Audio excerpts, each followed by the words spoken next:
Mi saludo a todos los que escuchan a Voces Latinas. Este es su programa Venezuela Viva, este 23 de junio 2022. Les habla Nino Paglicia, quien le desea un feliz día a toda la comunidad latinoamericana. En estos últimos días ha ocurrido mucho en nuestra región, que es importante mencionar hoy, por lo que vamos a posponer la segunda parte de la presentación del representante de Venezuela en las Naciones Unidas, Samuel Moncada, en la Asamblea Nacional de Venezuela, que habíamos prometido. Dos eventos han sido particularmente relevantes. Uno fue la 9ª Cumbre de las Américas en Los Ángeles el pasado 6 a 10 de junio, y el segundo fue la victoria electoral de Gustavo Petro y Francia Márquez del Partido Progresista Coalición Pacto Histórico como presidente y vicepresidenta de Colombia. Recientemente se concluyó la controversial 9ª Cumbre de las Américas en Los Ángeles, que no fue en realidad una cumbre, ya que el emperador Joe Biden autocráticamente decidió excluir a Cuba, Nicaragua y Venezuela como si no fueran parte de las Américas. Esta exclusión arbitraria y autocrática provocó que varios jefes de Estado boicotearan la cumbre, con el presidente mexicano Andrés López Obrador a la cabeza, quien dijo que las invitaciones selectivas mostraban falta de respeto a la soberanía e independencia de los países. Los presidentes de Bolivia, Honduras, Guatemala y San Vicente y las Granadinas siguieron su ejemplo, mientras que El Salvador y Uruguay se mantuvieron alejados por sus propios motivos. Sin embargo, Biden tuvo el descaro de invitar a opositores de Cuba, Nicaragua y Venezuela. En cuanto a Venezuela, al menos él se dio cuenta de que no era prudente imponer en la cumbre a su títere Juan Guaidó, que se ha convertido en una vergüenza para Washington. Mientras tanto, activistas por la paz y la justicia realizaron sus propias cumbres en Los Ángeles del 8 al 10 de junio y en Tijuana, México, del 10 al 12 de junio, llamando a la justicia social, el respeto a la soberanía nacional y la solidaridad internacional de los trabajadores. Ambas cumbres también pidieron la liberación inmediata del diplomático venezolano Alex Saab, quien ha sido secuestrado por más de 2 años por las autoridades estadounidenses en violación de la Convención de Viena de 1961, sentando un peligroso precedente para las misiones diplomáticas en todo el mundo. La Cumbre de los Pueblos por la Democracia en Los Ángeles fue respaldada por más de 250 organizaciones de base y a la que asistieron miles de personas físicamente y en línea. El 10 de junio, miles recorrieron las calles de Los Ángeles exigiendo el fin del bloqueo contra Cuba, así como el fin de la guerra económica contra Venezuela y Nicaragua. Fue una movilización masiva que contrastó con la escasa audiencia de la Cumbre de las Américas de Biden. La Cumbre de los Trabajadores en Tijuana también contó con una amplia participación de movimientos sociales y sindicatos, incluida la asistencia en persona de líderes de base de Cuba, Nicaragua y Venezuela, a quienes se les negaron visas para los eventos en Los Ángeles. Alison Bodin, del Movimiento por la Justicia Social de Canadá, instó a los delegados a construir sobre la unidad forjada durante el encuentro internacional. En artículo del Consejo de Asuntos Hemisféricos, publicado en el Orinoco Tribune de Caracas, los autores recalcaron que se fortaleció la solidaridad norte-sur entre los pueblos de nuestra América, a pesar de la exclusión de Cuba, Venezuela y Nicaragua. Como sabemos, Estados Unidos ha marcado a Cuba, Nicaragua y Venezuela para un cambio de régimen, particularmente por medio de la guerra económica, en forma de medidas coercitivas unilaterales, comúnmente llamadas sanciones. Aunque la táctica rara vez tiene éxito, como bien saben los cubanos, nicaragüenses y venezolanos, las sanciones impactan a los ciudadanos más pobres y vulnerables, particularmente a los niños, y causan miles de muertes en contravención de las cartas de las Naciones Unidas y la OEA. En consecuencia, los países sancionados han estado buscando formas de eludir el sistema bancario dominado por el dólar estadounidense. El sistema financiero global está paulatinamente dejando atrás el uso del dólar en transacciones internacionales, por lo menos en algunas regiones del mundo. Como resultado del conflicto entre Ucrania y Rusia y las sanciones estadounidenses a Rusia, muchos bancos rusos fueron excluidos del sistema SWIFT utilizado a nivel mundial. Además, ha interrumpido el flujo de gas licuado y de petróleo a Europa y a nivel mundial. Esto ha ocasionado serios problemas económicos, con escasez y una explosión inflacionaria que ha debilitado el dólar. En cambio, la economía rusa no ha sido afectada. El rublo ruso es muy fuerte y es hoy una moneda muy confiable.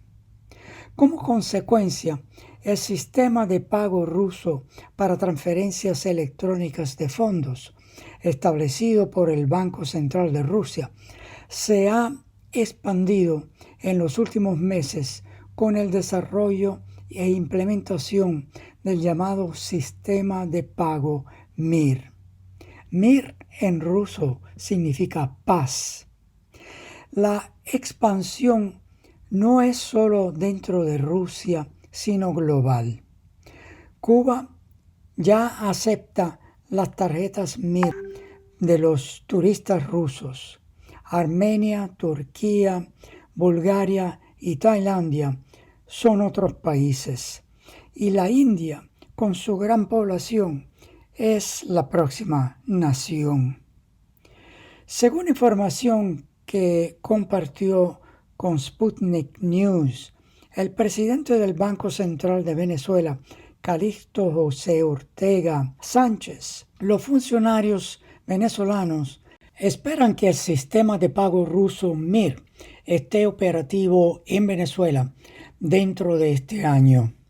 Yo creo que es importante acá hacer una reflexión sobre el contexto geopolítico en el que se desarrollan estos acontecimientos actuales para tener una visión del panorama general. Hoy tenemos aproximadamente 2 bloques principales de países jugando en el escenario geopolítico. El primer bloque está formado por el grupo anglosajón de países, Estados Unidos, Canadá, la Unión Europea, altamente representada por Alemania, el Reino Unido y algunos de sus regímenes títeres anglófilos. El principal instigador de este grupo es Estados Unidos, cuyo objetivo político es retener la hegemonía acumulada durante el siglo pasado al imponer un orden mundial que se sitúa a sí mismo en el centro de un mundo unipolar y uniideológico. Esto quedó claramente de manifiesto en la mal llamada Cumbre de las Américas que mencioné antes. El imperio estadounidense utiliza revoluciones de colores, intervenciones y todas las herramientas de la guerra híbrida para obtener acceso y control de los recursos naturales, petróleo, minerales preciosos, minerales raros, etc.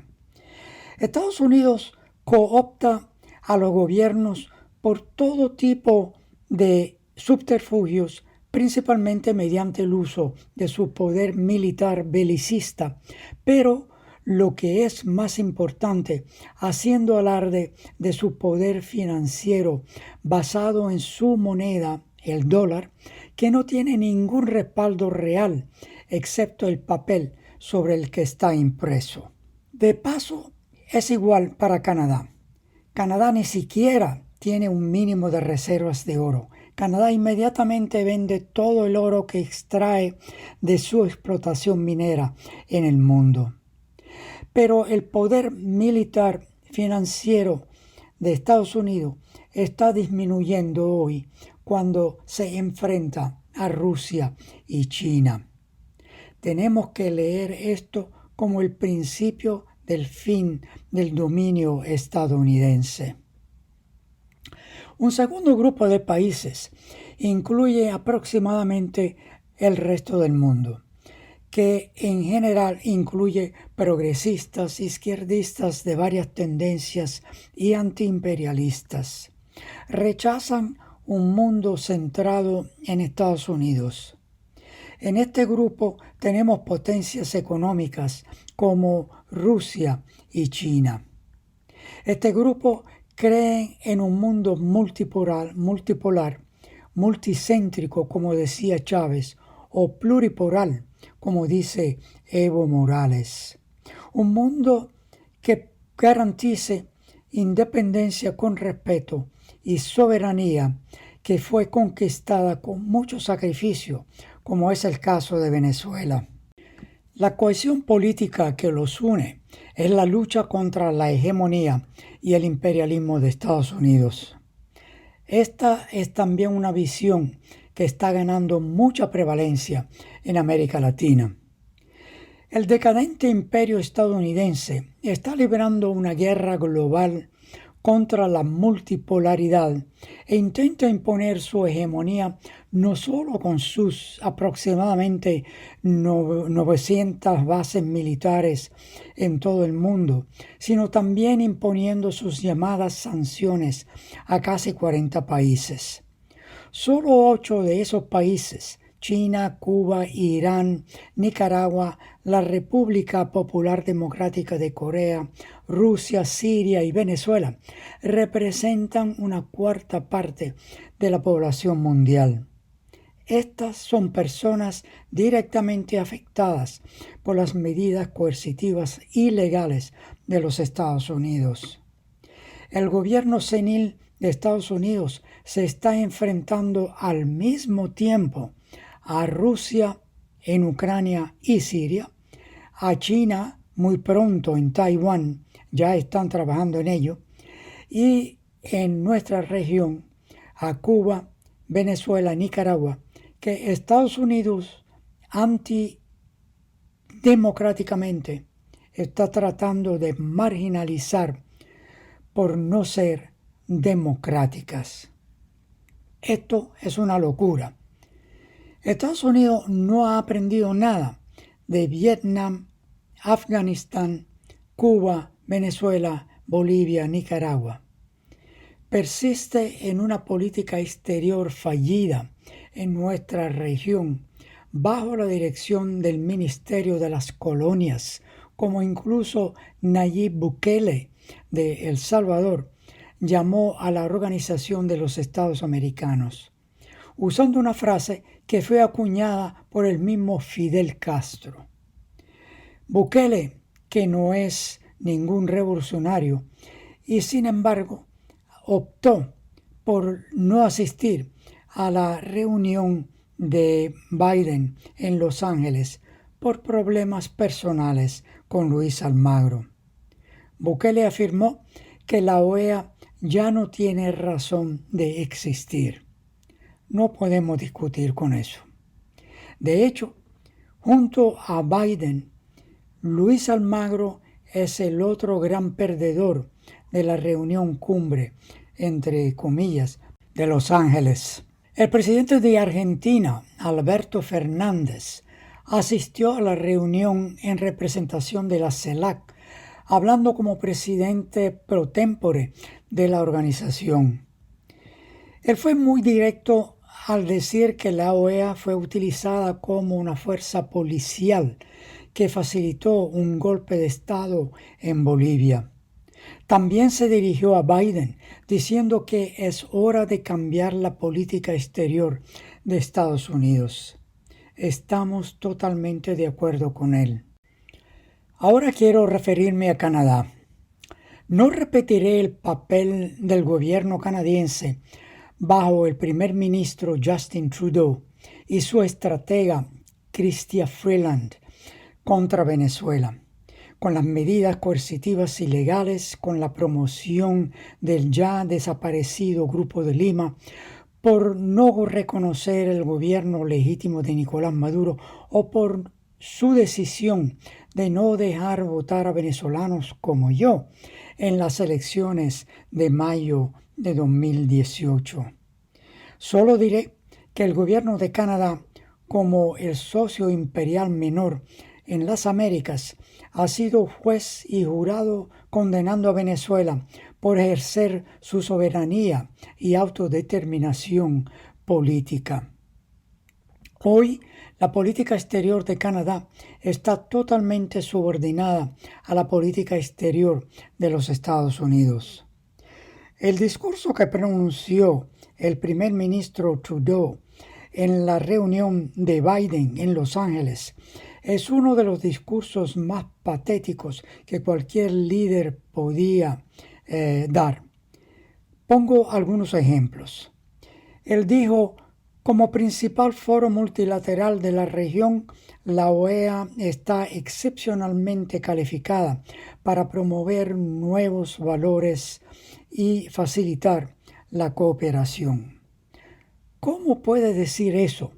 La OEA ha promovido golpes de Estado como en Bolivia en 2019, ha promovido el aislamiento de Venezuela e interviene en los asuntos internos de los países miembros en contra de la propia Carta Constitucional. Trudeau también dijo: siempre estamos aquí para trabajar con otros gobiernos para promover los derechos humanos de las mujeres, niñas, personas de género diverso. ¿Cómo es que hace eso exactamente? Vendiendo armas a Arabia Saudita con su récord de violaciones de derechos humanos contra las mujeres. Pero en el contexto de la cumbre, que se ha destacado por excluir a países que siguen su propio destino político, la siguiente afirmación se lleva el premio. Trudeau dijo: cuando se escuchan voces más diversas, todos se benefician. Por supuesto, excepto cuando esas voces diversas vienen de Cuba, Nicaragua o Venezuela. Pero el evento más trascendental que ha ocurrido en nuestra región tal vez ha sido la victoria electoral de Gustavo Petro y Francia Márquez del Partido Progresista Coalición Pacto Histórico como presidente y vicepresidenta de Colombia. Que haya ganado un partido de tendencia izquierdista en Colombia es efectivamente un evento histórico. La analista política italiana Geraldina Colotti, que conoce a fondo a nuestra América Latina, nos da una descripción del contexto político de Colombia, en el cual esta victoria progresista adquiere un significado trascendental. Escuchemos. Bueno, sí, claro, eso ha sido, digamos, la primera etapa final de un largo camino, que por lo que es de Colombia, viene desde el tiempo del asesinato del líder liberal Eliezer Gaitán, en 1948, cuando se cerraron 48, sí, cuando se cerraron todos los espacios de posibilidad de acción en seguridad para la oposición y una oligarquía rancia le tomó todos los espacios de una manera ilegal y con una democracia camuflada que sigue siendo al mando de los poderes fuertes y que ha provocado por su nefasta acción y por las grandes condiciones de desigualdad. No olvidamos que hoy Colombia es el segundo país más desigual de América Latina después de Brasil. Ha inducido el pueblo también a tomar las armas. Estamos en presencia de dos de las más largas guerrillas de más de medio siglo, que son la FARC, Ejército Popular, y el ELN. Las dos están buscando, siempre han buscado un cambio, un proceso de paz que con justicia social, a donde se puede en un pasaje a la lucha política en seguridad, con otra herramienta, pero hacer el mismo proyecto de cambio. No se logró porque todas las veces que, como pasó con la Unión Patriótica, que se lograron acuerdos de paz, siempre la oligarquía terminó con una masacre. Aún hoy, la Comisión por la Justicia y la Paz, que se puso en marcha después de los acuerdos que se firmaron con la FARC, con el gobierno de Manuel Santos en esta época, aún sigue descubriendo otra víctima de esta gran masacre de la Unión Patriótica. Y evidentemente este problema, este miedo, gran miedo que la burguesía y su lacayo, empezando por la Armada, sabemos que Colombia tiene el número más alto de militares después de Brasil, está difundiendo de nuevo entre el pueblo. Ya en estos solo años hemos tenido más de 47 masacres que se han cumplido contra los líderes y las lideresas sociales, los guerrilleros y todos los que no están de acuerdo con este gran sistema de injusticia que es la Colombia, primer país socio de la OTAN. No olvidamos, porque esto es una muestra de la hipocresía de la democracia burgués, que con una mano parece que te entrega algunas cosas, con la otra te golpea en la cabeza, en el corazón. Así que el señor Manuel Santos, cuando le entregaron el Premio Nobel por la Paz, el día después vino en Roma para pedir la adhesión de socio de la OTAN. Y hoy, como estábamos diciendo, Colombia es el único socio de la OTAN en América Latina, el país donde hay más bases militares gringas de todo el continente. También nosotros en Italia tenemos más de 100 bases militares solamente que se conoce, un número, Colombia tiene 90 más de las que se conoce, que son 90, y somos una portaaviones de Norteamérica. Colombia está a la América Latina en el mismo, exactamente como Israel está a Oriente Medio. Es el gendarme de Norteamérica en el continente latinoamericano. Y entonces la felicidad que hemos visto en la calle para decir que Petro y sobre todo junto con Francia Márquez son la pareja que va a la presidencia, es más que una felicidad como cualquier victoria, porque es una victoria histórica, la primera vez que un hombre de izquierda y aún más una mujer es feminista, ecologista, afrodescendiente, entran en los mecanismos del poder, a donde vemos por la primera vez que el uribismo, que sigue mandando en Colombia, pero está en una gran crisis. Esta crisis se la provocó además de las condiciones objetivas que son las de la crisis estructural del capitalismo, que ha tenido su capítulo aún más devastador con la pandemia, se la provocó el pueblo en la calle, que decidió decir ya basta a un otro golpe más que el señor Iván Duque, el títere de Uribe, habría querido imponerle con la reforma tributaria, donde se robaba una vez más al pueblo para entregárselo una vez más a los ricos. Este mismo pueblo dice ya basta, sigue movilizado en la calle y no quiere volver atrás.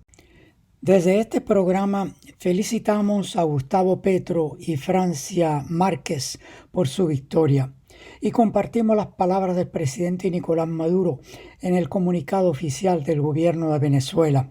Cito: el gobierno bolivariano de Venezuela expresa la más firme voluntad de trabajar en la construcción de una renovada etapa de relaciones integrales por el bien común de la nación que compartimos, amparadas en dos repúblicas soberanas, cuyos destinos no podrá ser jamás la indiferencia, sino la solidaridad, la cooperación y la paz de pueblos hermanos. Cierro cita. Todo por hoy. Muchas gracias por escuchar y hasta la próxima.